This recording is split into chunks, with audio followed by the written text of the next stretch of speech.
اللہ رب العزت نے آپ کو حکمت عطا فرمائی، فرمایا کہ وَلَقَدْ آتَيْنَا لُقْمَانَ الْحِکْمَةَ أَنِ اشْکُرْ لِلَّهِ، ہم نے لقمان کو حکمت عطا کی تھی۔ گویا کہ جس حکمت کا اور حکمت بری باتوں کا اعتراف کس نے کیا؟ اللہ کی ذات نے کیا، کہ اللہ اس کی توصیف فرما رہے کہ ان کی باتیں جو تھی وہ حکمت بری تھی۔ فرمایا کہ ہم نے آپ کو حکمت عطا کی تھی، اور پھر فرمایا کہ ہم نے ان سے کہا کہ اللہ کا شکر ادا کرو، جو شکر ادا کرتا ہے اس کا فائدہ اسے خود ہی ہے۔ وَمَنْ كَفَرَ فَإِنَّ اللَّهَ غَنِيٌّ حَمِيدٌ، جس نے ناشکری کی اللہ رب العزت بے نیاز ہے، وہ حمد و تعریفوں والے۔ آگے اللہ فرماتے ہیں وَإِذْ قَالَ لُقْمَانُ لِابْنِهِ وَهُوَ يَعِظُهُ، لقمان علیہ السلام نے اپنے بیٹے کو وصیت کی، ان کو وعظ کیا، اور بعض میں انہوں نے کیا باتیں ارشاد فرمائی؟ گویا کہ اللہ کو یہ اللہ کے ہاں یہ قبولیت کا درجہ پایا، اور اللہ کے ہاں یہ باتیں پسندیدہ تھی، تب اللہ تعالی نے قرآن پاک میں رکھ دی کہ ایک بات دیکھیں، قرآن پاک ہمارے ہر اعتبار سے ہماری رہنمائی کرتا ہے۔ ایک باپ یہ چاہتا ہے کہ میں اپنی اولاد کی تربیت کروں، قرآن سے پوچھے گا کہ مجھے تربیت کیسے کرنی ہے، تو قرآن جواب دے گا جیسے حضرت لقمان نے کہا، میں اپنے بیٹے کو اس کی تربیت میں کیا کیا اس کو نصیحتیں کروں۔ قرآن سے آپ پوچھیں گے تو قرآن کہے گا کہ ہم نے ذکر کر دیا کہ لقمان نے اپنے بیٹے کو یہ نصیحتیں، آپ بھی نصیحتیں کریں۔ فرمایا کہ سب سے پہلے آپ نے وَإِذْ قَالَ لُقْمَانُ لِابْنِهِ وَهُوَ يَعِظُهُ، حضرت لقمان اپنے بیٹے کو نصیحت کر رہے تھے اور کہہ رہے تھے یا بنی لا تشرک باللہ، اے بیٹے شرک نہ کرنا۔ سب سے پہلے شرک کی مذمت، فرمایا کہ ان الشرک لظلم عظیم، شرک ظلم عظیم، یہ بہت بڑا جرم ہے۔ تو سب سے پہلے جو بات آپ کی نصیحتوں میں سمجھ آئی وہ اولاد کا عقیدہ درست کرنا ہے، اور اولاد کی ایمان کی فکر کرنی ہے کہ کہیں یہ شرک کی طرف نہ چلا جائے۔ تو فرمایا کہ سب سے پہلے کہ بیٹے شرک نہیں کرنا، اور شرک ایک ایسی بیماری ہے اور ایسا جرم ہے۔ دوسری جگہ پر اللہ نے فرمایا کہ ان اللہ لا یغفر ان یشرک بہ ویغفر ما دون ذلک لمن یشاء، اللہ شرک کو معاف نہیں کریں گے، شرک کے علاوہ جس گناہ کو اللہ چاہے کہ معاف فرما دیں گے۔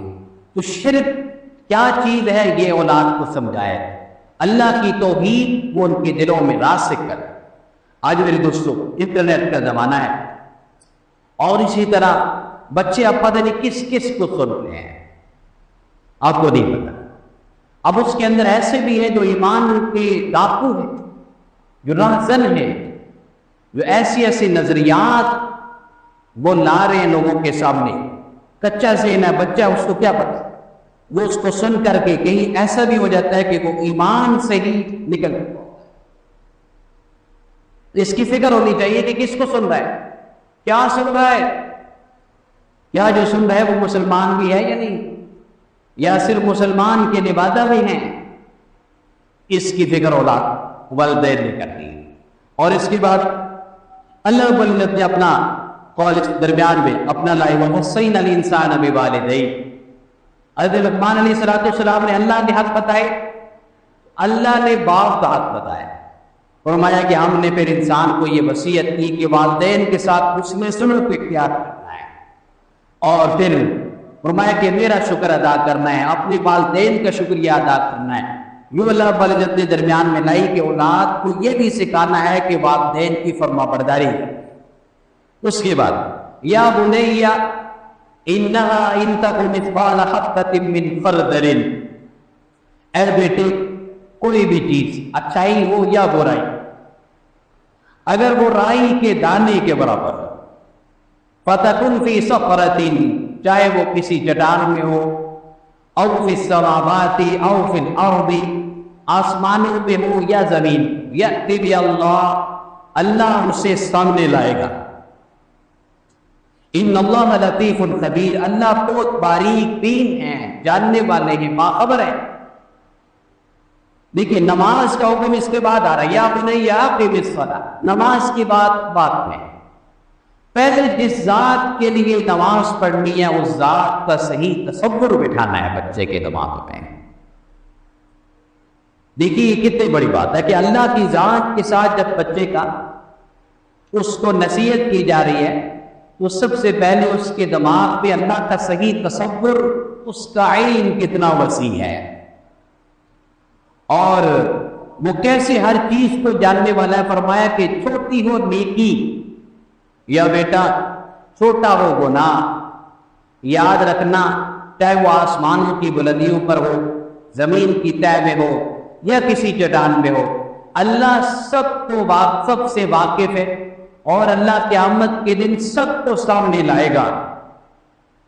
اب یہ بنیادی طور پر بچے کے دماغ میں جب یہ بات اللہ کا تصور ڈال دیا گیا 5-6 سال کی عمر میں ہی کہ اللہ ہر چیز کو جاننے والا ہے، وہ ہمارے دلوں کے راز بھی جانتے ہیں، تو آپ بتائیے جب اس نے نماز پڑھنی ہے، اب ہم نماز جب پڑھانے کی بات کر رہے ہیں تو ہم پہلے اللہ کا تصور بٹھائے کہ وہ کتنی قدرت والی ذات ہے، وہ کتنے علم والی ذات ہے، وہ ہم سب کا خالق ہے، وہ ہم سب کا مالک ہے، پہلے اس سے تعارف کروایا ہے تاکہ بچہ جب نماز پڑھے تو شوق سے پڑھے، اور جب والد سامنے ہو تو تب بھی پڑھے اور نہ ہو تو تب بھی پڑھے کہ اللہ کے ساتھ اس کو محبت ہو چکی، اللہ کی ذات کا صحیح تصور یہ پہلے بتاتی ہے کہ اللہ کا علم کیسا ہے، تاکہ بچہ شروع سے ہی اس کے دماغ میں ہو کہ میں کسی سے بھی جہاں مرضی چھپ جاؤں، گناہ کرنے کے لیے اللہ سے تو نہیں چھپ۔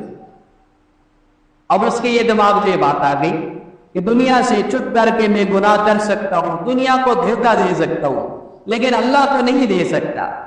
اب اس کے دماغ میں اللہ کی ذات کا ایسا نقش بیٹھ گیا، اللہ کا استحضار اس کے دماغ میں آ گیا کہ اللہ تو مجھے حق نہ دے۔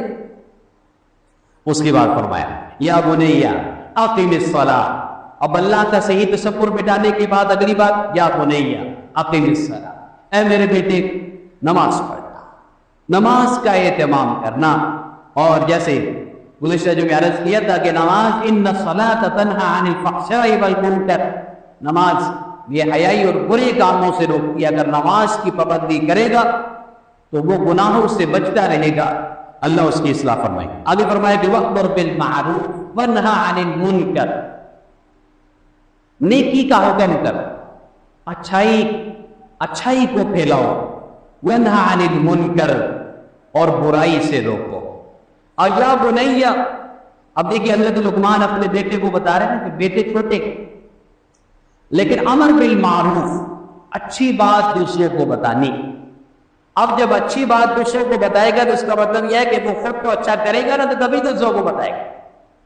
یہ جو دوسروں کو اچھی بات بتانے والی بات ہے، یہ خود ایک تبلیغ، ایک ایسا عمل ہے کہ جو انسان کو اس پر آمادہ کرتا ہے کہ جو بات میں دوسرے سے کہہ رہا ہوں مجھے خود بھی تو کرنی چاہیے۔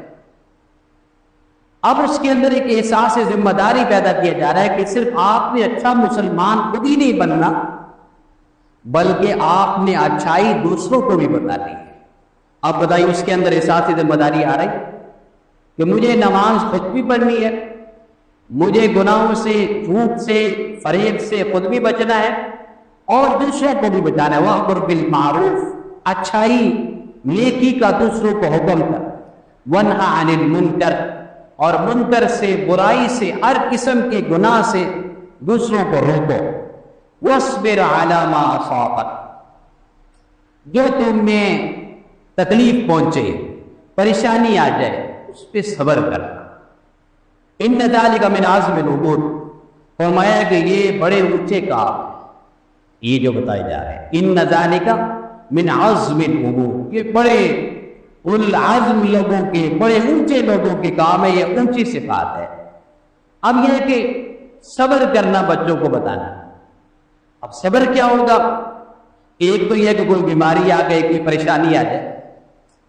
آج کل ایک یہ بھی ہمارے یہاں ایک غلطی ہے کہ بچے کی ہر خواہش کو پورا کیا جائے، جو مانگے جس وقت مانگے بس اس سے انکار نہیں کرنا، یہ انتہائی خطرناک چیز ہے۔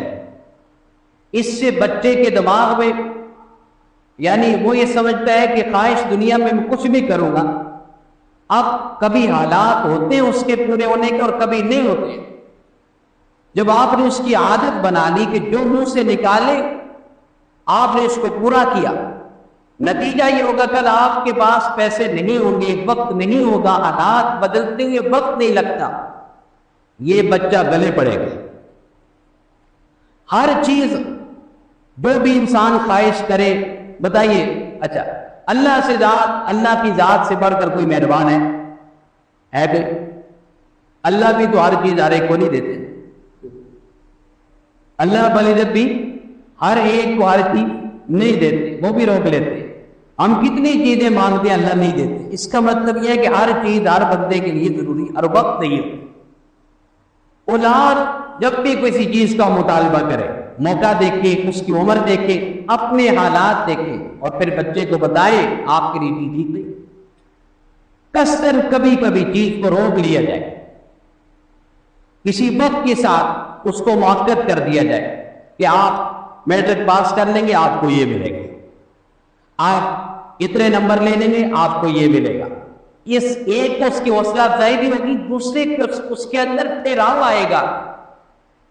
ابھی گزشتہ جو ایک ڈاکٹر کے بیٹے کی میں نے پڑھا، پتہ نہیں واقعہ کتنا سچا ہے، لیکن وہ انتہائی افسوسناک کہ وہ اس کے بیٹے نے اس سے کوئی مطالبہ کیا کسی چیز کا، اب باپ نے ذرا اس پہ تاخیر، حالانکہ اس سے پہلے مظاہرہ خود حرف کرتی تھا تو بیٹے پر اس نے لاکھوں کروڑوں روپے خرچ کیا، ہر چیز اس کو دی دی، لیکن چند دن کے لیے اس نے ایک چیز کو روکا جو اس نے مانگی، تو اپنے ہی باپ کو اس نے قتل کر دیا،